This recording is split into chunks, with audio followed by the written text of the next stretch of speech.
over the city which bears his name. Leningrad, once known as St. Petersburg, is the second city of the Soviet Union.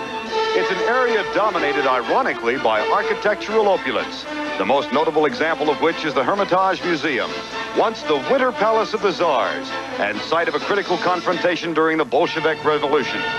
In this city of 5 million, national volleyball teams from the United States and the Soviet Union exchange gifts prior to their meeting in a best 3 out of 5 match.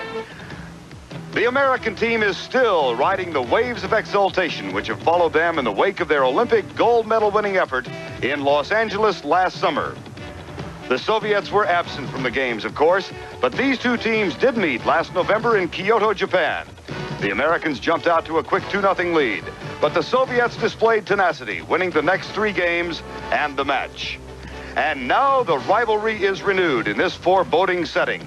An arena on the northern banks of the Neva River in the northwestern corner of the Union of Soviet Socialist Republics.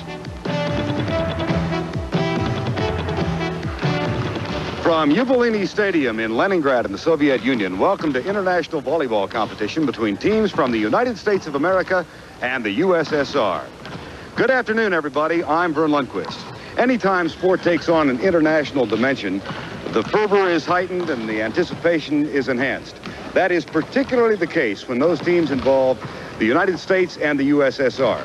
Working as our expert analyst today is Chris Marlowe, the captain of our gold medal winning Olympic volleyball team. Chris, you've played in this kind of match, and there really is a special feeling. Well, it's a very, very special feeling anytime you go up against the Soviet Union, because they're just not like any other team.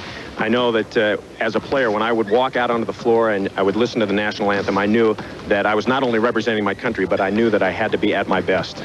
These two teams did not meet in the Olympics, of course. They did play in Kyoto, Japan last November. The USSR won. That must have been a little disappointing. Well, it was a very big disappointment for the United States team, simply because they were a team in transition. They were missing 7 players from the 1984 Olympic team. 4 had retired, 2 were injured, and 1 had gone to Europe, and they were not prepared. But now it's a little different. It's 8 months later.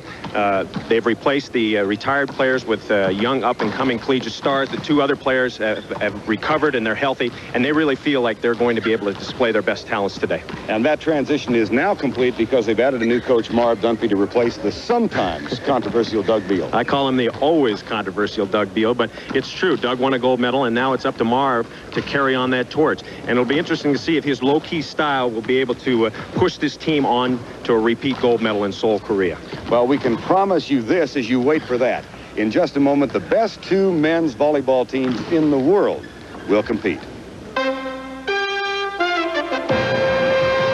CBS Sports presents International Volleyball, the United States versus the Soviet Union, via satellite from Leningrad. This CBS Sports special is sponsored by Subaru, inexpensive and built to stay that way. Sure, you can raise your hand if you're sure, because Sure antiperspirant helps keep you dry. And by Bud Light, everything else is just a light. California beaches in this corner of the world, but they do play volleyball by the water on the banks of the river that bisects Leningrad. Volleyball has achieved enormous popularity in the Soviet Union, and the national team has been dominant in the world for the past 12 years. Chris Marlowe talked with some American players about them. Is there a difference playing against the Soviets as opposed to playing against, say, Brazil or another team? There's a big difference playing against the Soviet Union because they're regarded as one of the powers in volleyball and have been for the past 10 years. And what can I say? They're the best. They're the team we like to beat. Really have a mutual respect. These 2 teams pretty much know that they're the cream of the crop. U.S. and Soviet Union are probably the top 2 teams in the world. They apologize for not being able to come to Los Angeles, and we apologize for not being able to come to Moscow. And, you know, like I said, the feeling between the 2 teams is very, very, very friendly. But on the court, we hate everybody, you know, we hate ourselves. And so it's going to be a battle royale cage match. A battle royale indeed, as the Soviet Union hosts the team from the United States of America. Let's pick up the call in game 1 with the United States leading 13-10. That's 8 straight points scored by the United States. What a comeback from being down 5-10, and the United States will serve. Salmons will put the ball into play. This is Steve Salmons with the service. Pachenko with the return of service, and Smugalev, a 6'7" surprise starter, with the kill down the pipe.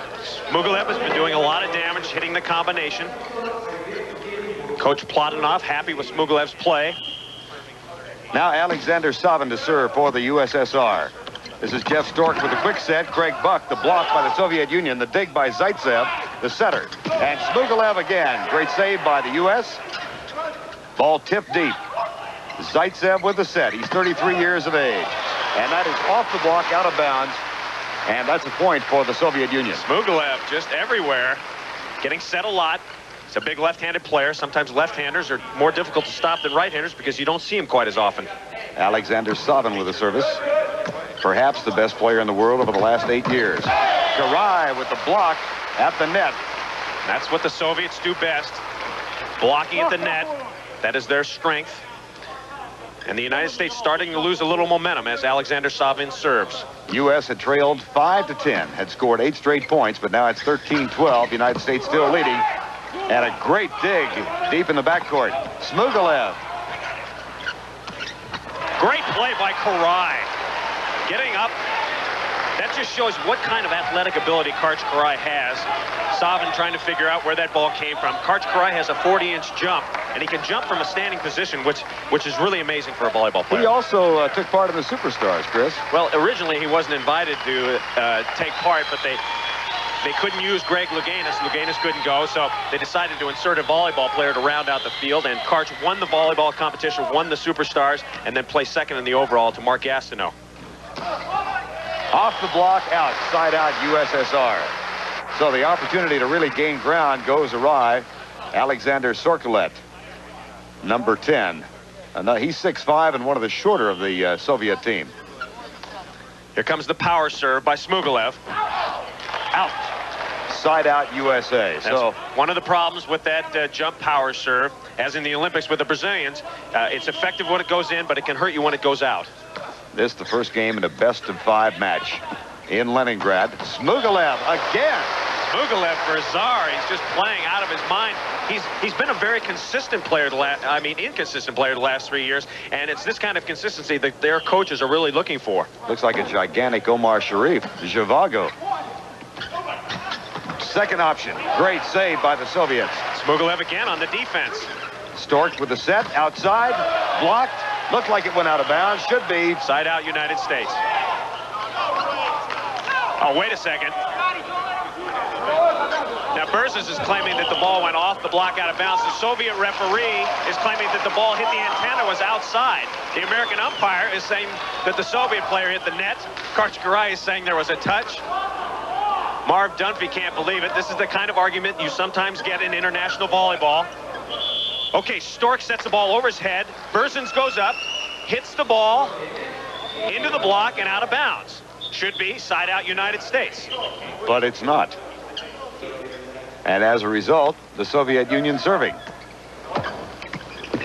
Stork with a set. Long, Pat Powers tried to kill down the pipe and it went way out. That's the kind of call that can sometimes bother your momentum. Powers hitting the ball out of bounds. And a good call by Marv Dunphy to get to a timeout to settle down the team.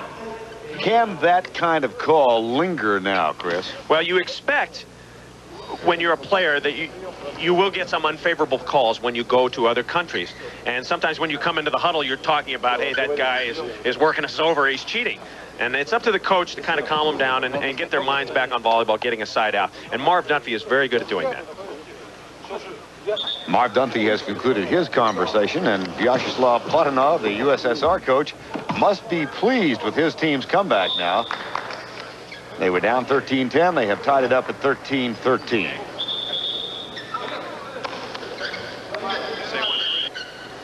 Alexander Sorkolet to serve. Stork sets it up for Craig Buck. Side out, United States. 13-13. I think that's what the United States needs to do more is feed that middle. Buck hitting well. Put that ball away. Now Buck to serve. Score tied at 13. Savin with the pass. Great up by Stork. Powers to Berzens for the United States. Now Zaitsev with the set. Sorkolet rejected, out of bounds, side out, USSR. And the score stays at 13-13. Chris, it has been a game of surging emotion, as volleyball so often is. Well, I think the Soviets came out very fired up at the start of this game, and they got a big lead. The United States came back, and you're right. It's been going back and forth. Dillenberg serving for the Soviet Union. Here's Pat Powers. Stuff block. Right in the middle by Yuri Pachenko, number 1, and Zaitsev had some help. That's exactly what the Soviets like to do. They're all big. They average 6'7" in height, and that is their meat, stuffing that ball down and getting points. 14-13, Soviet Union leads the American team. Here's Steve Salmons. Nice diving save by Zaitsev. The ball still in play. Stork with the set. Back set. Great play by Bersons, putting that ball down cross court, keeping the United States alive. Now Bersons will serve. They're down by 1. Not enough still, please. Dunphy concerned. Aldous Bersons serving. 14-13, USSR leads. Zaitsev. Right off the arm of Craig Buck. The kill from Yuri Pachenko. And it's side out USSR. Pachenko carrying a big load, number 1. He's a big guy, and his job is the quick set, to hammer down those quick sets. Now 33-year-old Zaitsev to serve for the Soviets. Back set, Powers. Great dig in the backcourt by Sorkolet. Pachenko. And that's it. Game 1 goes to the Soviet Union. 15-13, a nice comeback by the Soviets. As you said, Chris, they were down 10-13. They scored the last 5 points of the first game of the match. Great defensive plays. Sorkolet digging Powers one-on-one, and there's not many players in the world that can do that. Heartbreak for the United States team in Game 1, but this is a best-of-5 series, and we'll be back with more right after this message.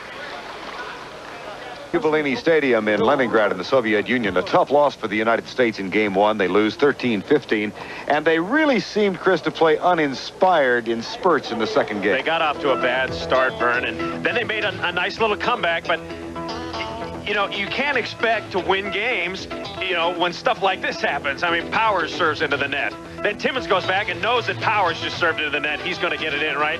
Now he serves it into the net. Now everybody's yelling and screaming at him, so Karch Karai gets up. He's going to try to get one in. Bang, right into the middle of the net. That's 3 in a row. Can they make it 4? And now Jeff Stork, everybody's going, just get it in, please, get it in. And he serves into the net. And you can't say that the United States didn't have their chances in Game 2. They should have won that game. But they did not. They lost it 15-12 and now trailed 2 games to none. Playing in Leningrad, down 2 games to nothing, the United States suddenly found spark in Game 3. And the Soviets looked a little bit confused. As a matter of fact, the game ended, Chris, in what you call the campfire defense. Well, campfire defense is the worst defense you can play. The legal definition is everybody standing around watching. That's the campfire. And here is the final point of Game 3, a game dominated by the Americans. A good crank, a great dig by the United States. Now watch them set up the campfire. Okay, circle the wagons, boys. Yo, right in the middle of the campfire. Everybody's standing around watching.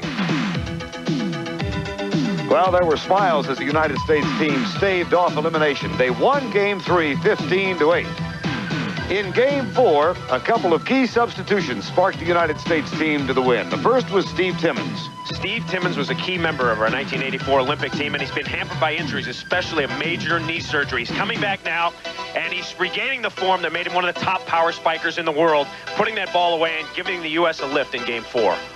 Marv Dunphy also decided to take Pat Powers out of the lineup, and he brought in Dave Saunders. This guy is a great emotional player. He's got a great serve.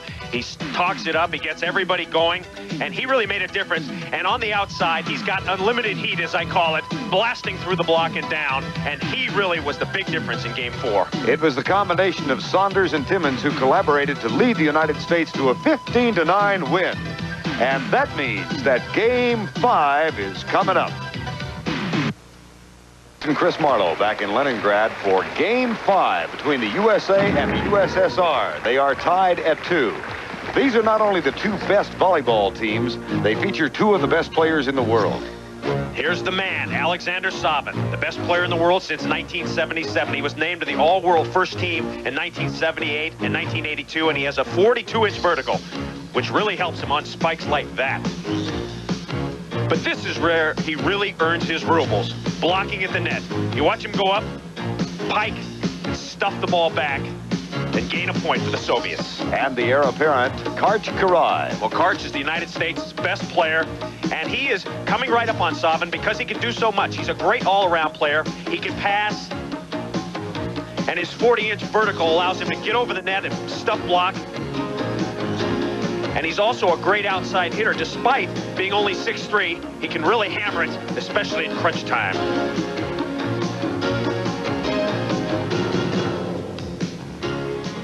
Now the American team, 8,000 miles from home, tied at 2 against the Soviets. In May of 1984, many of these same players came to the Soviet Union. They defeated this Soviet Union team in 4 straight matches, and that really gave them the impetus going into the Olympic Games. The referee, Viktor Kuleshov, has been a factor in this match. Will he be in Game 5? The Soviet Union coach, Padanov, he's been there for many, many years. His counterpart for the United States, Marv Dunphy, has not. He just took over this team in the spring, having coached Pepperdine to the NCAA championship. Dunphy getting a bitter taste, but a lovely taste right now of international competition. Game 5, Chris, it's all on the line right here. Anytime you get to a climactic 5th game in international volleyball, anything can happen. The Soviets won the first 2, we won the next 2. There's really no momentum. It's a brand new start. It's one game for all the marbles, and this is it. Berzins with a serve. Zaitsev with a set. Tipped up by Stork. Back set. Here's Gibbons. Tries the cross-court kill. It won't go. Important for the United States to get off to a good start. Of course, it's also important for the Soviet Union to get off to a good start, so they get the first side out. Zaitsev serving for the Soviet Union. Jeff Stork with the set. Pat Powers has it blocked by Yuri Pachenko. Now they're going to need Powers to have a big 5th game. They took him out in Game 4, replaced him with Saunders. A gutsy move by Saunders as the Soviets serve into the net. A gutsy move by Marv Dunphy to put Saunders back on the bench and put Powers back in. They're counting on him. Powers to serve for the United States. 1-0 Soviet Union. Smugalev, diving attempt, the diving save. And once again, the tall figure of Oleg Smugalev. There's Craig Buck, who is playing with the remnants of an ankle injury. 3 weeks ago on a domestic tour, he injured it, but he's back pretty much at full strength now. Berzins digs it out. Ball kept in play. Zaitsev with a set, cross court. Nice dig deep. Recovery off the net. Berzins tries the dink. Ball still kept in play by the Soviets. Great rally. Nice dig by Karch. Going to Berzins once more. Here's Buck. Off the block.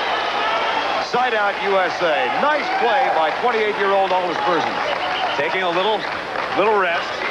Aldis Berzins been on the team since 1977. Oldest member of the team in terms of longevity as we look at Jeff Stork going to serve. And he's one of the newest members of this team, Jeff Stork, wearing Chris Marlowe's old number 10, as a matter of fact. Stork replaced Dusty Dvorak at center, and Dvorak is one of the best 3 in the world.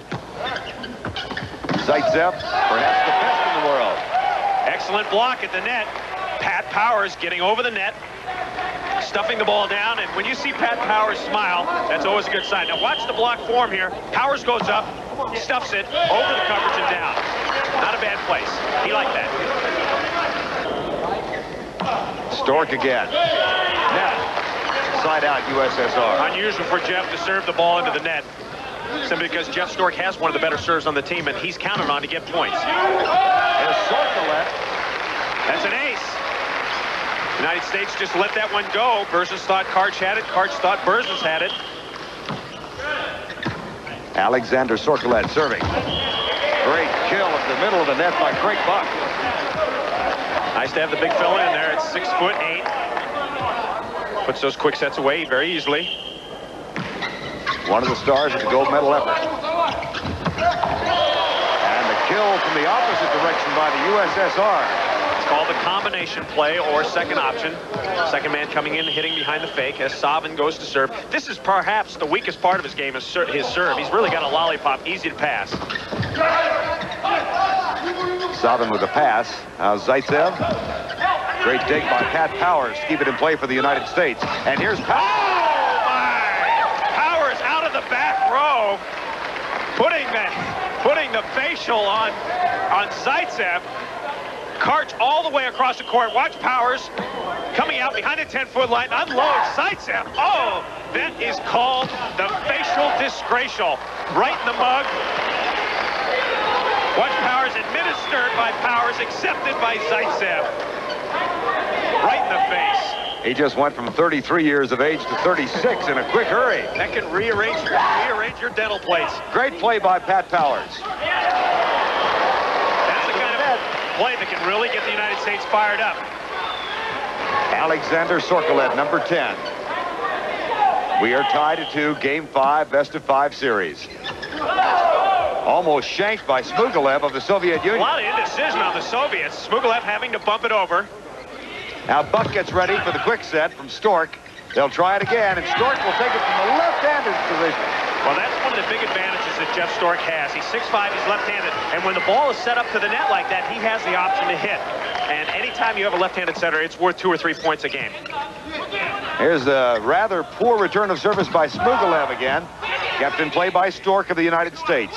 Buck with a back set. Look at Berzins hitting. Now, that's one thing you don't get a lot from Berzins. He's known as a defensive specialist. He's a passer. And when he hits, that's just gravy. United States now leading 4-2.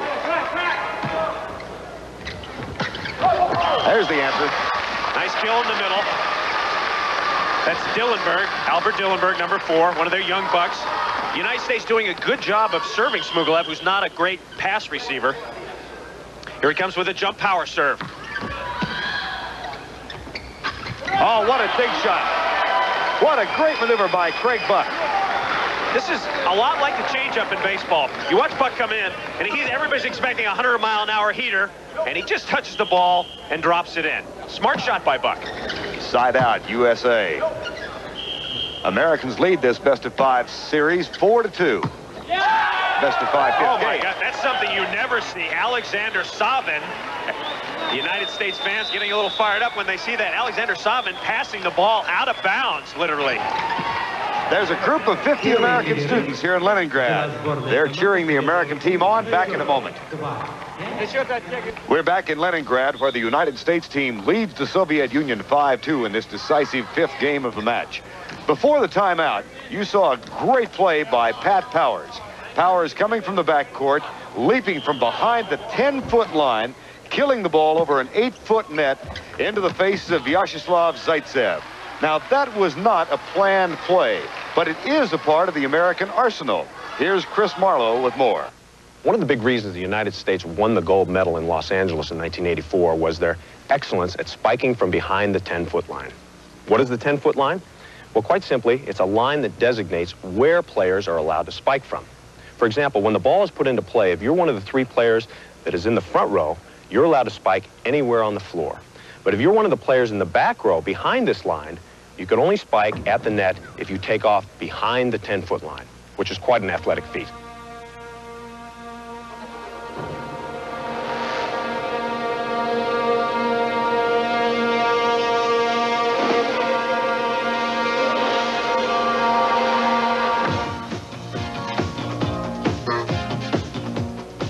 With me is Pat Powers, number 13 of the United States, the best backcourt spiker in the world. Now, this is how the 10-foot line play should work. Pat backs up into the backcourt, and as the ball is put into play, he starts to circle out to the right side. The ball is passed up to the net to Jeff Stork, the setter or quarterback of the team, and his 2 primary attackers, Steve Salmons and Karch Karai, fake their spikes to the left side, thus drawing the block over there, and hopefully freeing Pat Powers behind Stork to put the ball away from the 10-foot line. Now, let's take a look at how this works at full speed.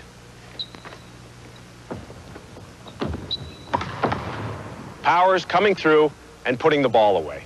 With Pat Powers' spectacular ability to hit from behind the 10-foot line, the United States is able to utilize its best spiker at any time. Chris Marlowe said at the outset of Game 5, the United States needed a big game from Pat Powers. They've gotten it so far. United States serving. Whoops. Albert Dillenberg, side out USSR. Nice kill. Little back set. Dillenberg swinging around, hitting from behind. 2 serving 5 now. Decisive 5th game. And that is Out. Pat Powers hitting over the block. A little angry with himself. He was open that time. It was a nice set by Stork to isolate him. Remember, you want to get one spiker on one blocker, ideally. They're going to Powers again. And this time it works. Side out USA, Chris. That's something I used to like to do when I was a setter, is go back to a guy if he makes a mistake and give him another chance. And when you got a guy like Pat Powers, you want to go right back to him. Now Craig Buck serving for the United States. U.S. leads 5-3. Zaitsev. Little dig shot in the middle. Nice diving save by the Americans. But the attempted kill is long. Nice defensive play by Buck, but Berzins just ran under it a little, spiked the ball long. It's one thing Marv Dunphy has been working on. He calls it the big guys play defense. He's working on the big guys to try to get them to play a little better defense and see if he can improve the United States by inches now because they're so good. So the hometown of Albert Dillenberg from Leningrad. 10 of the 12 players who are suited up for the USSR are from either Moscow or Leningrad. So out of a country with 10 time zones, they've found the nucleus of their volleyball team in those two cities. A great kill on the right side by Aldis Berzins. Aldis Berzins getting a lot of work here, get a lot of hitting practice, and not known as one of the great spikers on the team is coming through. Interesting major at Ohio State. He was an astronomy major, and he's the only non-Californian on the team. Had the greatest match of his life in the final match against Brazil in the 1984 Olympics. Started the match off with 3 stuff blocks, and you don't see Berzins block a lot, but that seemed to ignite the team, and we just rolled over the Brazilians. Chris, he's only 6'2". He's the smallest of the American starting 6. Ball shanked over. Timmons puts it away. Out of bounds. Point the Americans. Side out for the Soviets, restoring a little order. Pachenko, number 1. That's another of the 6-7 players for the Soviet Union, Yuri Pachenko. I think the United States does give away height in the average here. The Soviets don't have any little guys. There's no such thing as the gutty little guy in the Soviet Union. Well, Zaitsev is the oldest and the smallest, and he's 6'4". And this is Zaitsev serving right now. He's 33 years of age. Karai. Zaitsev with a set. Great dig by Craig Buck. Goes up. Just missed. Buck in good position. But the ball passed out. And the Soviets get the ball. That was a point. Remember, you can only score when you serve. Here's Zaitsev with a serve. Karai or Berzins will return. Okay, one thing the Soviets are doing is they're working on Karch Karai as much as possible. Watch Karch go up. They get a solid block on. There's nowhere to go. And Smugalev gets that one and puts it to the floor. But they're serving Karch every time, making him do twice the work and hoping to tire him out. See if that's where Zaitsev goes this time. Every time. They're making him run. And they try and set Karai up again. Dig by the Soviets. Stork back set. Powers. Long and out. Tried to cross-court kill. It didn't go. And we're tied 6-6. The United States absolutely cannot win without Powers putting those spikes in. Is that just a matter of timing, Chris? Well, he's just been out of his rhythm so far in the last 2 games, and he hasn't gotten that sting in his spike. There's Karai putting the ball down. But they need Karai and Powers, their 2 primary hitters, to put that ball down for him. Karai, only 24 years of age. Just a marvelous all-round athlete. Here's Pat Powers serving. 4-time All-American at USC. Oh, mercy. Some power from Pachenko. That's the combination play. Pachenko putting some heat on it. Yuri Pachenko, 6'6", 202 pounds. Substitution now for the Soviet Union. Interesting substitution. I thought he would be playing a lot more. Vladimir Skurikin, and he has not played the entire match, and they're bringing him in now. It'd be interesting to see how he plays. He's one of the best spikers in the world. Or at least he used to be. I hear he's in the doghouse, and he's getting a chance right there. And he gets a touch and gets a point. 7-6, the Soviet Union. Part of the crowd gathered here at Yubilini Stadium, among whom are 50 American students who are spending the summer studying here. And you can bet this American team appreciates their rather vocal support. That's long. That's the power serve. As I said earlier, the danger of that power serve is that it's hard to get in, and very difficult to get in the 5th game when you may be a little tense. Steve Timmons, spark plug of this team. Had a great Olympic games last summer as well. Whoops. Minute you mention it, it's into the net. Well, he's been working on that jump serve. He's been working that jump power serve just recently, and he's going to make some errors with it until he feels comfortable. How do you like the haircut? Got the greatest hairdo in the world, however. I call it the landing strip do. There's Karai, right at the feet of Smugalev. Nice touch on the ball by Karai. Karai likes to use that little off-speed cut shot, going right inside the block. USA had a 5-2 lead. That was dissipated, and here's Karai's service. Zaitsev. Dig by Karai in the backcourt. From behind the 10-foot line. There's going to be a net. That's a net. Easy play to call. Ball goes to the United States. Skorika not getting a lot of heat on his spikes, and the United States is digging him. Wouldn't be surprised to see him go out if he doesn't put a couple balls away here. That is certainly setting him a lot. That is a good spike off the block, out of bounds. Side out, USSR. We mentioned that the Soviets had been the dominant team. As you look at Jeff Stork, the new setter of the American team. The United States defeated the Soviet Union in Mexico City in the games in '68. Until last year, they had never again defeated them. It was a long way until last May of 1984. But the Soviets counter. Smugalev not liking that action. Side out, USA. Return of service to Zaitsev. Smugalev in the corner. Was it good? Relentless. Smugalev putting it into the corner, getting the side out. Watch him in the back line, just like Powers, takes off, gets a good broad jump. Now he sees the hole in the American defense. Karai did not rotate over, and he gets the kill. Chris, he weighs 237, too. That's a lot of meat to move around. Got a little beef on him. Spike by Powers is in. Just barely, however. United States gets the side out back. Final game, best-of-5 series from Ubelini Stadium in Leningrad. Oh, dear. That's the kind of serve you never want to see. When you're standing at the net, if the ball comes and hits you in the head, you know it's no good. USA had that 5-2 lead. Went to 6-6, into the net. Side out, USA. Dillenberg. What's good for the West is good for the East. Two serves back-to-back into the net. We are tied at 7-7. Berzins with the service for the Americans. Little dink attempt. Now the set by Powers this time. Stuck block at the net. Side out, USSR. And Pachenko really got up high.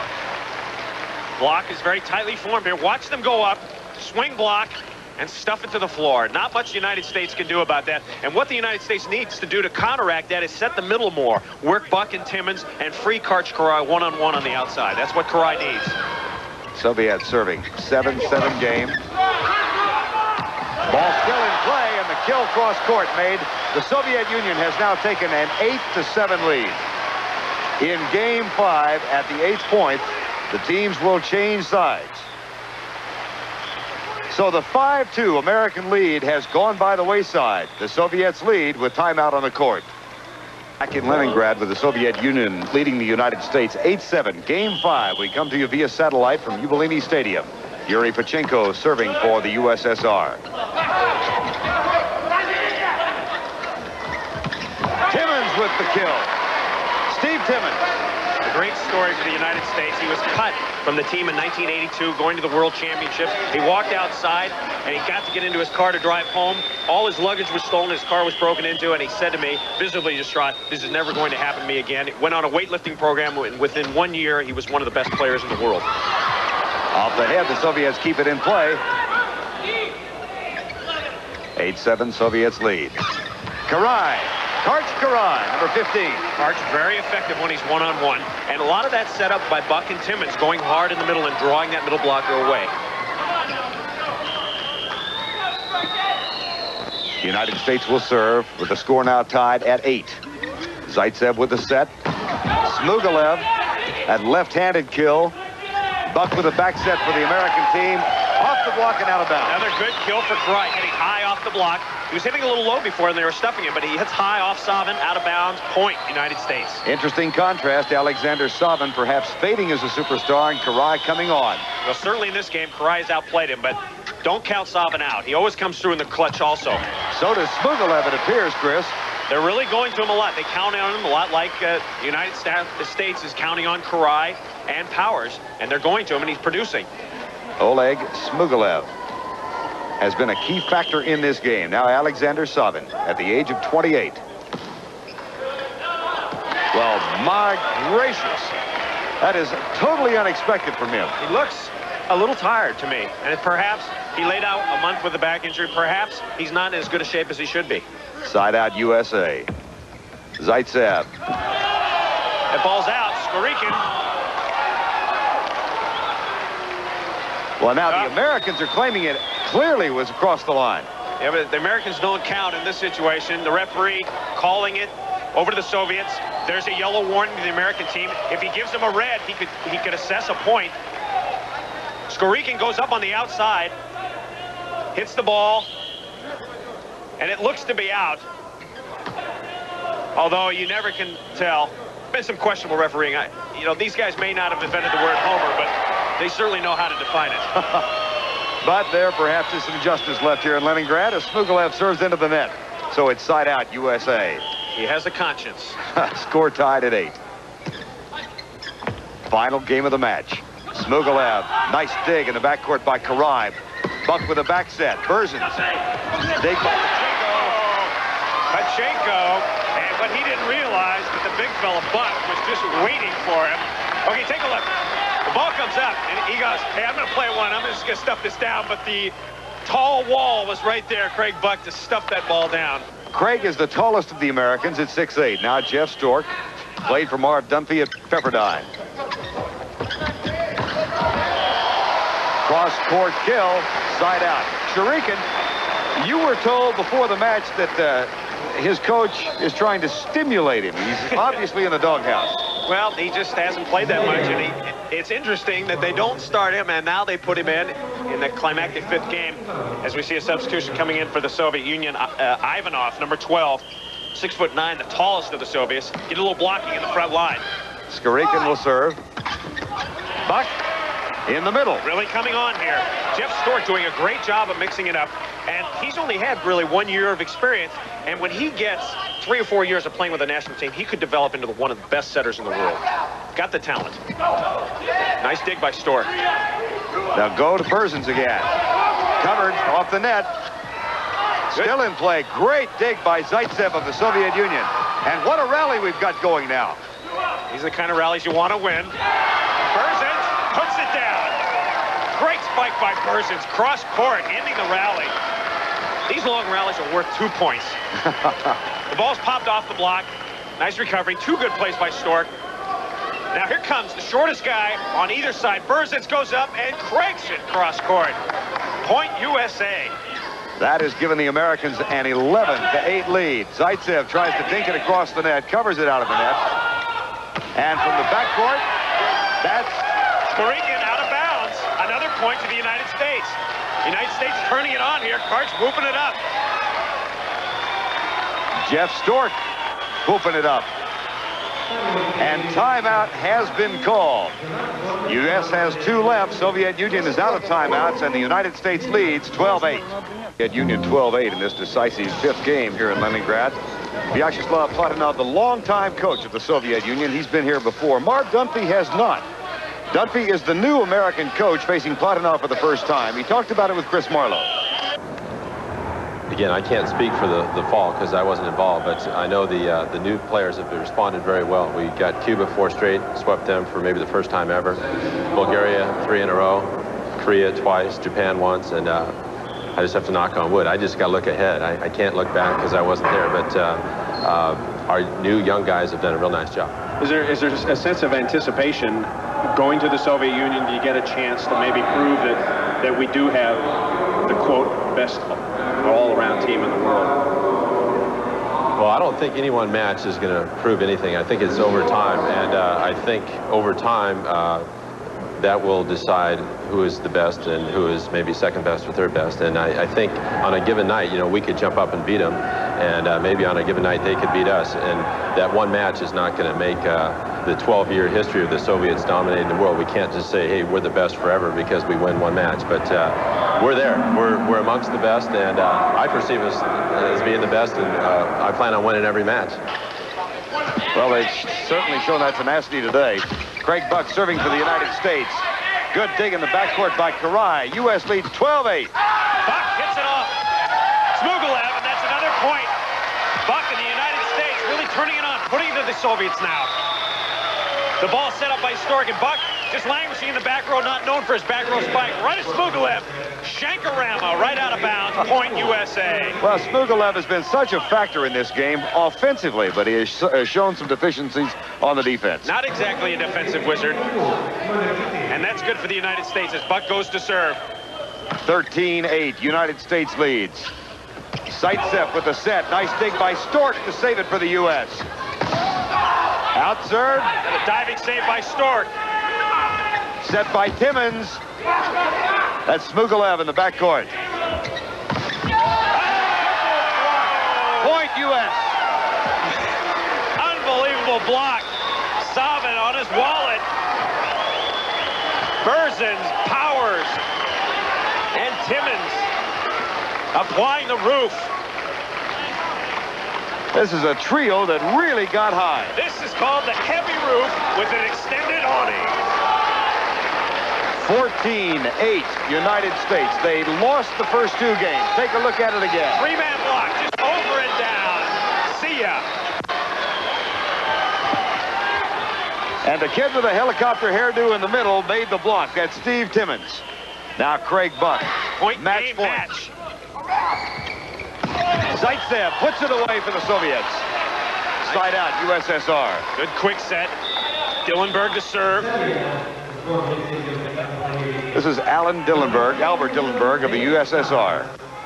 8 serving 14. United States lost the first two games. Can they possibly come back? Not with plays like that.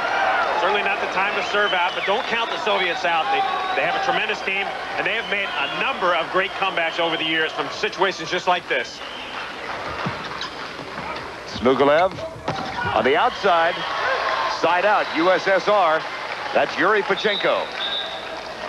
One thing, the United States is going to have to earn a victory. Don't expect the Soviet Union just to give it to them. This will be the old man of the bunch, Vyacheslav Zaitsev, serving. I bet he's glad there's no sixth game.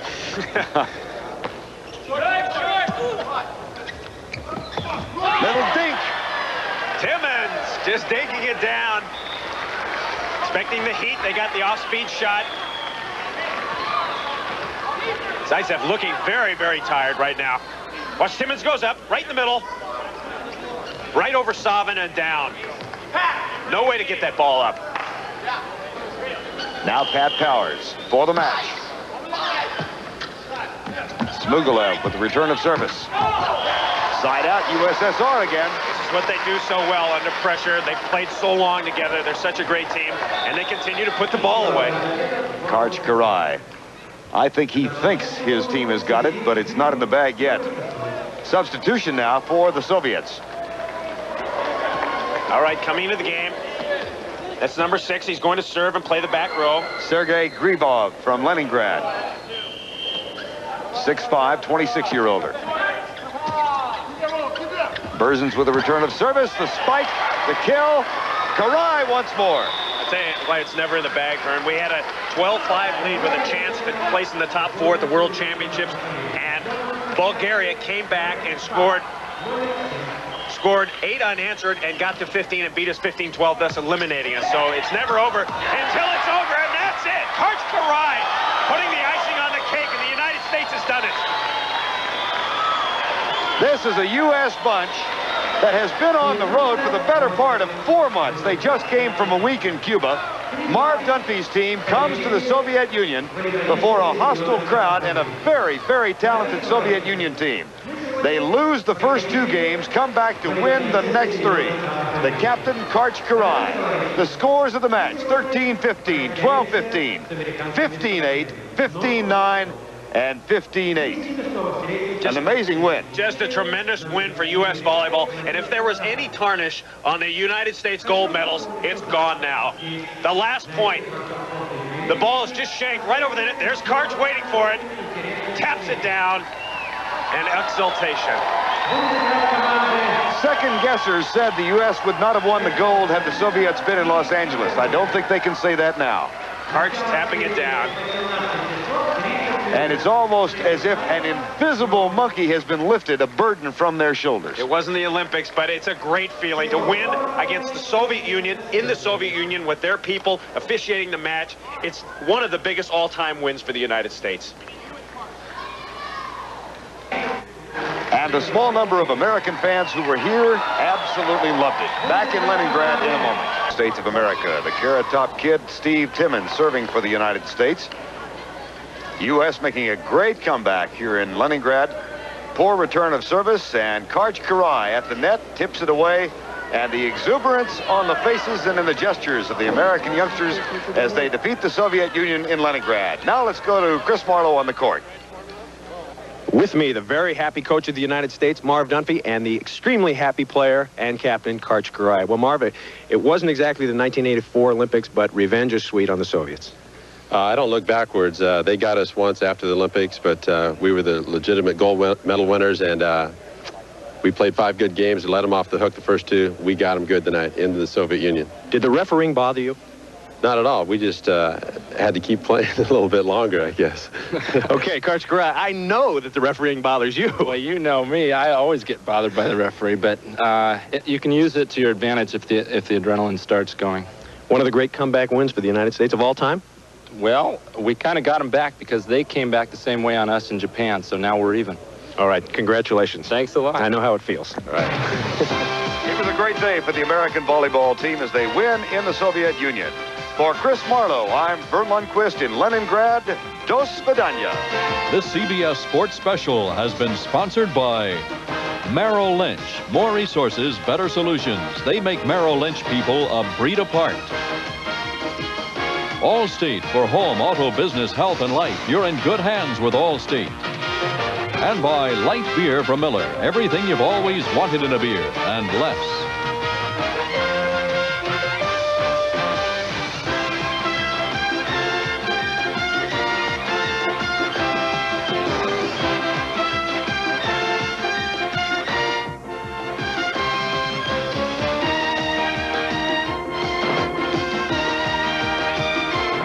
Coming up next, John Tesh takes a